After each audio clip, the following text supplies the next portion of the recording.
Thank you for tuning in to Terry Sue Videos. I have very sad news coming out of the city of Chicago. Now, violence in Chicago has been out of control this year. Murders are up by 80%. Shootings are up by more than 80%. There was a Puerto Rican couple who were shot and killed execution style. They were celebrating the Puerto Rican parade. And as they were coming from the parade, they accidentally bumped a car that was in front of them. A group of thugs rushed the car and pulled them out of the car and beat them to a bloody pulp. And then a man pulls out a gun and shoots them, striking the man in the head twice. He was killed execution style. And the whole thing is captured on video. Millions of people have viewed this video on social media. Millions of people have watched this video on Twitter, Facebook. What blows me away about this video is that nobody tries to help them as they lay there. After the shooting happens, nobody rushes in to try to help them. Now, violence between blacks and Latinos has been going on for the longest time. And it's hardly ever discussed within the media. Because the media only addresses a person of color's death when a police does the shooting. But they completely ignore inner city violence. They completely ignore gang violence. The man who was killed, his name was Gyovanny Arzuaga, and his wife was Yasmin Perez. She's still in critical condition, even though she was shot in the head. He died instantly when he was shot in the head twice. And this man was a good man. He was a good family man. He was a good father. And it's sad to see such a young man lose his life over nothing. He was only 24 years old. It bothers me that most black leaders never speak against crime in the black community.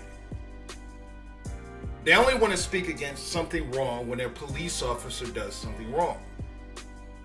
But when these thugs are shooting up neighborhoods and shooting and killing innocent people, they don't have a word to say about it.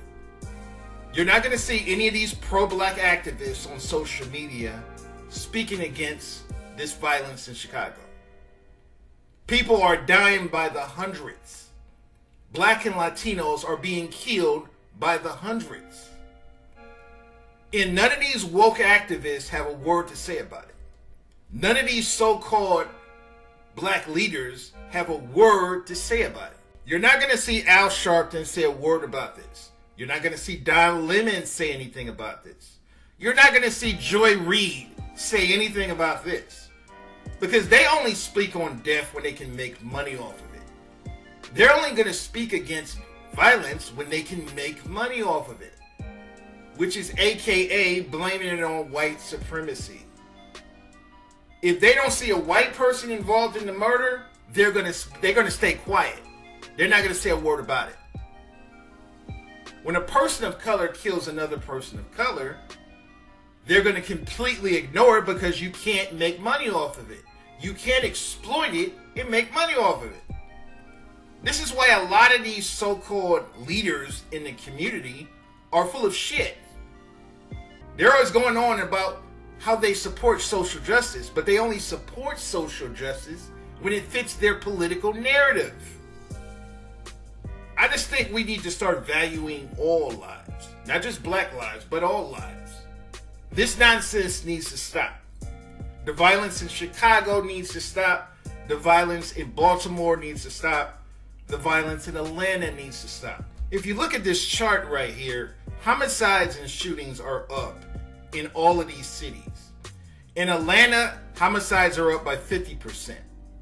In New York, it's 13%. In Portland, it's 533%. In Chicago, it's up. It's ridiculous. This needs to stop. And most of the people being killed are blacks and Latinos. Most of the people being killed in these major cities are blacks and Latinos. but they're being killed by other blacks and Latinos. There is no white boogeyman involved in most of these shootings.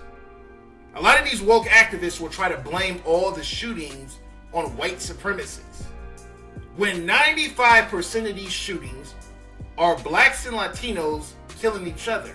But these phony woke activists on Twitter will only speak against a murder when a white person commits a murder.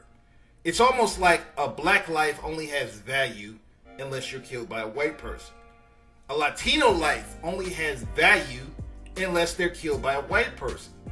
If they're killed by a person of color, their life is completely ignored and shoved under the rug. I just think all black lives, all Latino lives, all people of color lives should matter regardless of who the killer is. It shouldn't matter whether your killer is black or white or Latino. If you're an innocent person that's murdered, your life is important.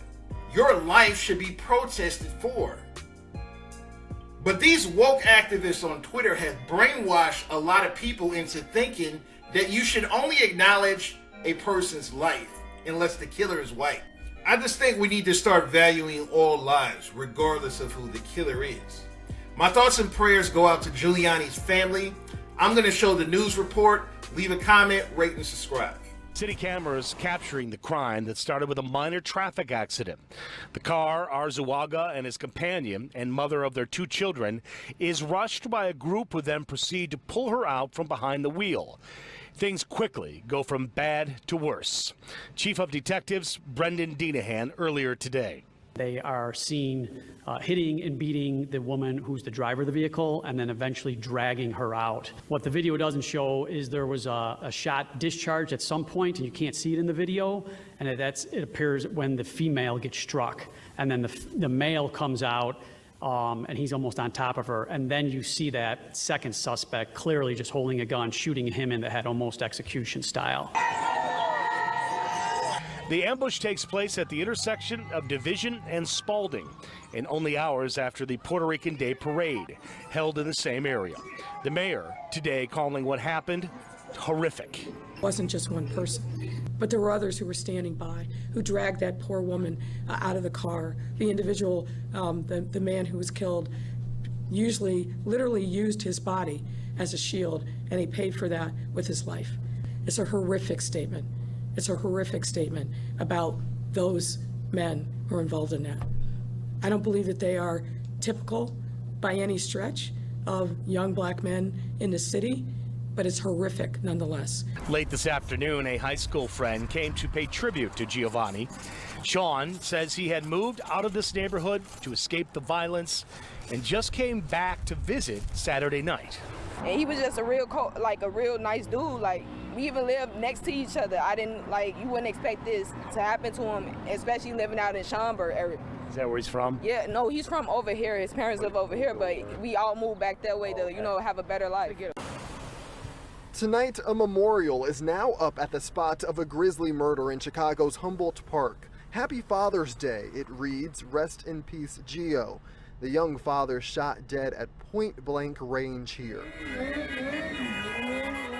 Video of a Facebook Live last night shows Puerto Rican Pride celebrations flooding the street around 9 o'clock last night. The caravans following Puerto Rican People's Day parade hours earlier in the neighborhood. One Chicago Police Superintendent David Brown and Mayor Lori Lightfoot even attended. But the spillover later in the night turning into a shootout.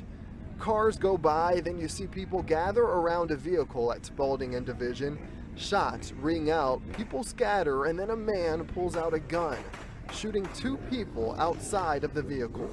You can see him fire the rapid shots and then run away. 24-year-old Gyovanny Arzuaga laid on the ground, later dying of a gunshot wound to the head. A GoFundMe page says his 2 children's mother, Yasmin Perez, also shot in the neck and is in critical condition. This tragedy just one of a rash of shootings in Humboldt Park this weekend. Hours earlier on North Kedzie, a woman shot in the head after a crash. A man just walking by was also shot in the back. Both are still alive. And early Sunday morning, feet from here, another woman shot in the hand. She was just standing in a parking lot. no one is in custody for any of the shootings.